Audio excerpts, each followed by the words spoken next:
చెప్పి నేను ముగిస్తా. రాజ్యాంగం కాపాడే పరిస్థితి ఈ దేశంలో ఒక్క ప్రజలకే ఉన్నది.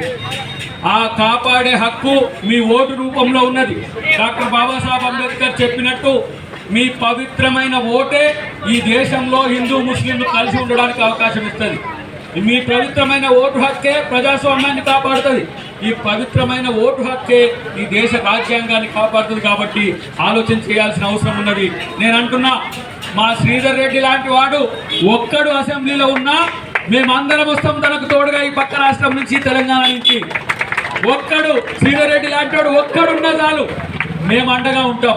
నేనంటున్న రాజు గారు ఒక మహాశక్తి, మీకు కనపడుతున్న ఒక సామాన్యుడు ఇక్కడ. కానీ మాలాంటి వాళ్ళందరము తయారు కావడానికి తాను చేసిన సహకారమే అని చెప్పి మీకు అందరికి కూడా నేను గుర్తు చేస్తున్న మిత్రులారా. ఎందుకంటే మాలాంటి వాళ్ళను దేశంలో 100 మందిని తయారు చేసిండు ఆయన.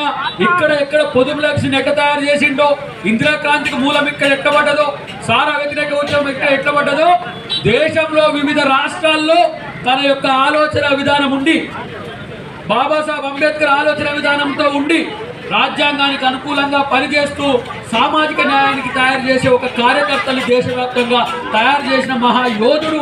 తనని మీరు గెలిపించాలని చెప్పి నేను విజ్ఞప్తి చేస్తున్నా. 2 ఓట్లు చేతికే వేయండి, మీ చేయిని గుర్తుంచుకోండి. ఇవి ఈ సైకిలో ఆ ఫ్యాను ఎన్నో రోజులకు పోయేయాలి, చెయ్యి నిరంతరం ఉంటుంది. ఇది పెట్టే చెయ్యి. కాంగ్రెస్ అంటే కడుపు చూసే చెయ్యి, కడుపు నింపే చెయ్యి. కాబట్టి మీరందరూ కూడా గుర్తుంచుకొని కాంగ్రెస్ పార్టీని గెలిపించాలని విజ్ఞప్తి చేస్తూ, జై కాంగ్రెస్, జై కాంగ్రెస్, చెయ్యి గుర్తుకే, చెయ్యి గుర్తుకే, చెయ్యి గుర్తుకే. జై హింద్, జై ముస్లిం. ఇప్పుడు మన ప్రియతమ నాయకులు శ్రీమతి సోనియా గాంధీ, శ్రీ రాహుల్ గాంధీ గారుల ఆశీస్సులతో మీ ముందుకు వచ్చి ముకుళిత హస్తాలతో చేతులు జోడించి తనకు ఓటు వేయమని పార్లమెంటు సభ్యుడిగా గెలిపించి లోక్సభకు పంపి ఈ నెల్లూరు పార్లమెంట్ సభ్యుడిగా అవకాశం ఇచ్చి ఈ నెల్లూరు లోక్సభలో నెల్లూరు పార్లమెంట్ సభ్యుడిగా ఎన్నో పనులు పెండింగ్ లో ఉన్నాయి. మనకు నడికుడి శ్రీకాళహస్తి రైల్వే లైను నేను చిన్న పిల్లాడప్పటి నుంచి ఉంటున్న ఆత్మకూరుకు ట్రైన్ వస్తుందని ఇంతవరకు నెరవేరలేదు. రైల్వే లైను అది పూర్తి కావాలంటే ఇంకా ఎన్నో కేంద్ర ప్రభుత్వంలో పెండింగ్ లో ఉన్నటువంటి పథకాలు, పనులు అవి పూర్తి కావాలంటే అడ్మినిస్ట్రేషన్ తెలిసినటువంటి వ్యక్తి, మన జిల్లా కలెక్టర్గా ఎన్నో పనులు చేసినటువంటి వ్యక్తి, ఒక బ్యూరోక్రాట్, ఇండియన్ అడ్మినిస్ట్రేషన్ సర్వీస్ నుంచి వచ్చినటువంటి వ్యక్తి, గొప్ప వ్యక్తి రాజు గారు. వారు మన అదృష్టం. 2 రెడ్ల మధ్యలో ఒక దళిత బిడ్డ. కులాలు మతాలు మనకు అవసరం లేదు.